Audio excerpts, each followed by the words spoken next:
आकाशवाणी भोपाल से प्रस्तुत हैं प्रादेशिक समाचार।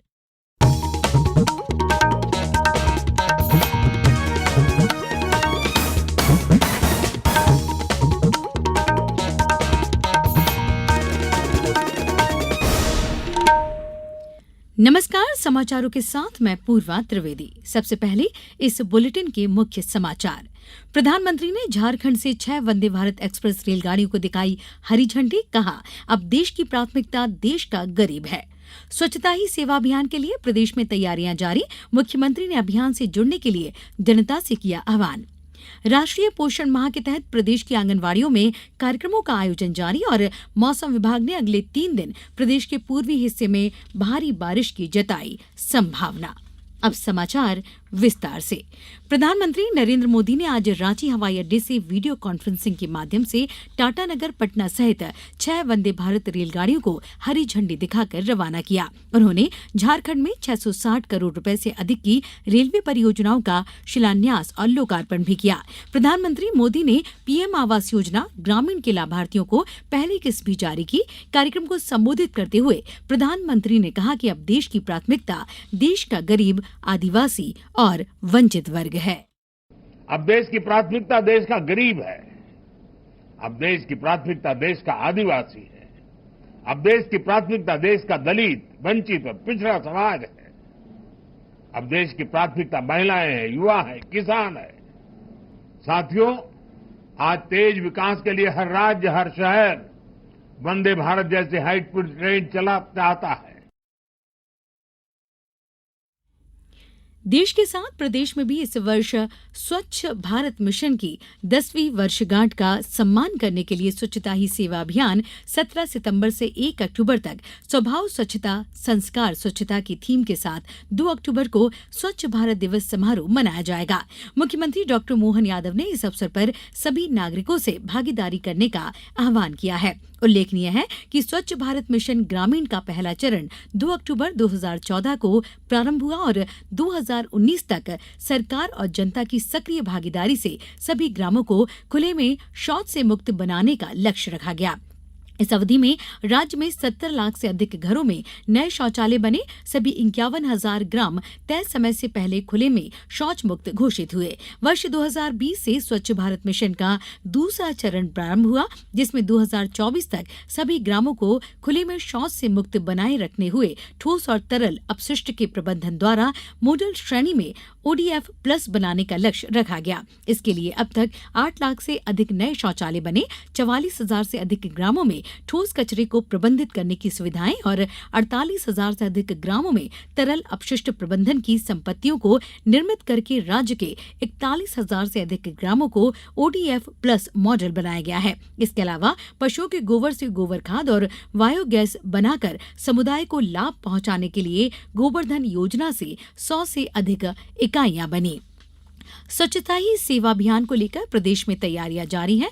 खंडवा के जनपद पंचायत हरसूद, खालवा, पंधाना एवं पुनासा में आज स्वच्छ ग्राहियों को प्रशिक्षण दिया गया। प्रशिक्षण में बताया गया कि अभियान के दौरान प्रेरकों द्वारा ग्राम पंचायत स्तर पर ग्रामीण जनों को अपने आसपास सफाई रखने एवं कचरा प्रबंधन के बारे में जानकारी दी जाएगी। अभियान के सफल क्रियान्वयन संबंधी स्वच्छता शपथ भी दिलाई गई।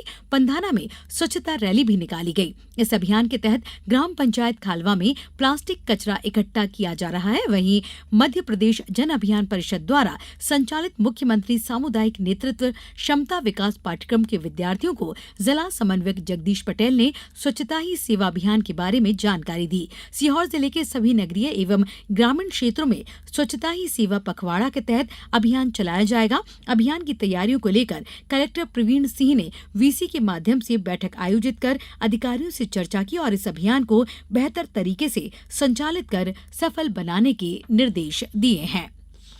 मुख्यमंत्री डॉक्टर मोहन यादव ने कहा कि महाराजा विक्रमादित्य की न्याय और समानता से प्रेरित प्रदेश सरकार सभी वर्गों के कल्याण के लिए कृत संकल्पित है। मुख्यमंत्री डॉक्टर मोहन यादव आज उज्जैन के रामानुज कोट आश्रम में आयोजित समता मूर्ति अलंकरण समारोह को संबोधित कर रहे थे। समारोह में मुख्यमंत्री डॉक्टर यादव और सर्वोच्च न्यायालय के न्यायाधीश GK महेश्वरी को रामानुज कोट के धर्माचार्य संत स्वामी श्री गादी जी महाराज द्वारा समता मूर्ति अलंकरण से सम्मानित किया किया गया। इस अवसर पर आश्रम के पीठाधीश्वर स्वामी रंगनाथाचार्य महाराज सहित अन्य संत आचार्य उपस्थित रहे। इस मौके पर मुख्यमंत्री ने जनहित के लिए एक एम्बुलेंस को हरी झंडी दिखाकर रवाना किया। समाचारों में वक्त है एक छोटे से अंतराल का।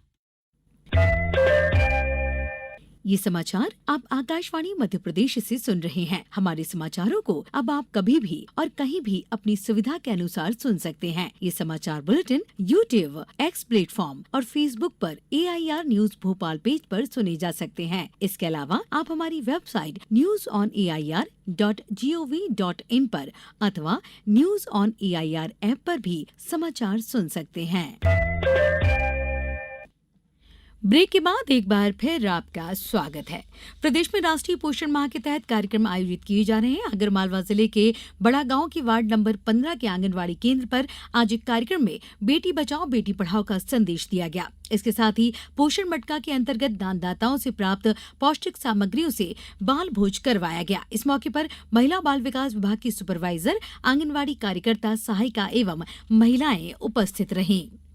दिल्ली के मुख्यमंत्री अरविंद केजरीवाल ने घोषणा की कि वे अगले 2 दिन में मुख्यमंत्री पद से इस्तीफा दे देंगे। उन्होंने कहा कि अगले 2 दिनों में अगले मुख्यमंत्री के बारे में निर्णय लेने के लिए आम आदमी पार्टी विधायकों की बैठक होगी। श्री केजरीवाल ने मांग की कि अगले वर्ष फरवरी में होने वाले दिल्ली विधानसभा के चुनाव इस वर्ष नवंबर में महाराष्ट्र विधानसभा चुनाव के साथ ही कराए जाएं। भोपाल के मध्यप्रदेश जनजातीय संग्रहालय में नृत्य, गायन एवं वादन पर केंद्रित गतिविधि संभावना का आयोजन किया जा रहा है, जिसमें आज हरदा के रामदास उइके और साथियों द्वारा डंडा नृत्य की प्रस्तुति दी गई। साथ ही सीधी के संतोष यादव एवं साथी द्वारा अहिराई लाठी नृत्य की प्रस्तुति दी गई। संग्रहालय में प्रति रविवार संभावना गतिविधि से प्रदेश के 5 लोकांचलों एवं 7 प्रमुख जनजातियों की बहुविध कला परंपराओं की प्रस्तुति के साथ ही देश के अन्य राज्यों के कला रूपों को देखने समझने का अवसर भी जनसामान्य को प्राप्त होता है। मुख्यमंत्री डॉक्टर मोहन यादव ने कहा कि उज्जैन सहकारी दुग्ध संघ की क्षमता में वृद्धि की जाएगी। शासन का प्रयास है कि दुग्ध संघ के माध्यम से दुग्ध उत्पादक किसान अधिकाधिक रूप से लाभान्वित हो। प्रत्येक किसान परिवार के पास कम से कम 50,000 रुपए बोनस राशि पहुंचे। मुख्यमंत्री आज उज्जैन में सहकारी दुग्ध संघ के कर्मचारी संवाद कार्यक्रम को संबोधित कर रहे थे। मुख्यमंत्री ने कहा कि नेशनल डेयरी डेवलपमेंट बोर्ड के माध्यम से दुग्ध खपत के लिए दुग्ध संघ की क्षमता में वृद्धि की जाएगी। साथ ही कर्मचारी हितों का भी पूरा ध्यान रखा जाएगा। मौसम विभाग ने अगले 3 दिन तक प्रदेश के पूर्वी हिस्से जबलपुर, रीवा, शहडोल और सागर संभाग में भारी बारिश की संभावना जताई है। मौसम विभाग के अनुसार बंगाल की खाड़ी में लो प्रेशर एरिया सक्रिय हो गया है। ये आगे बढ़ रहा है। अगले 24 घंटे के दौरान ये प्रदेश में छा जाएगा।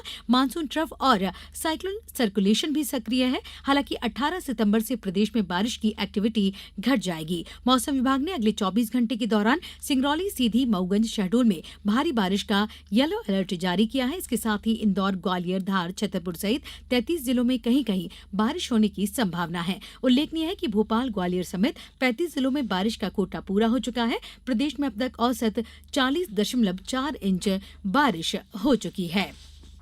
राष्ट्रपति द्रौपदी मुर्मू ने मिलाद उन नबी की पूर्व संध्या पर देश के सभी नागरिकों, विशेषकर मुस्लिम समुदाय को शुभकामनाएं दी हैं।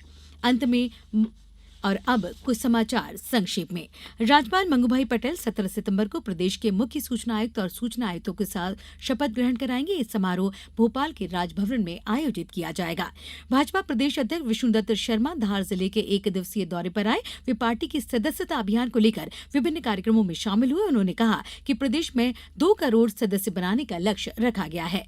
रीवा में किसानों को उनकी उपज का अधिकतम मूल्य देने के लिए शासन द्वारा किसानों से निर्धारित समर्थन मूल्य पर धान, ज्वार तथा बाजरा का उपार्जन किया जाएगा। उपार्जन के लिए किसानों का ऑनलाइन पंजीयन 29 सितंबर से 4 अक्टूबर तक किया जाएगा। और पन्ना कलेक्टर सुरेश कुमार की अध्यक्षता में पशु क्रूरता निवारण समिति की आज बैठक संपन्न हुई। इस मौके पर जिला कलेक्टर एवं समिति के अध्यक्ष द्वारा पशु क्रूरता अधिनियम 1960 का पालन सुनिश्चित कराने के निर्देश दिए गए। इस बुलेटिन में बस इतना ही। नमस्कार।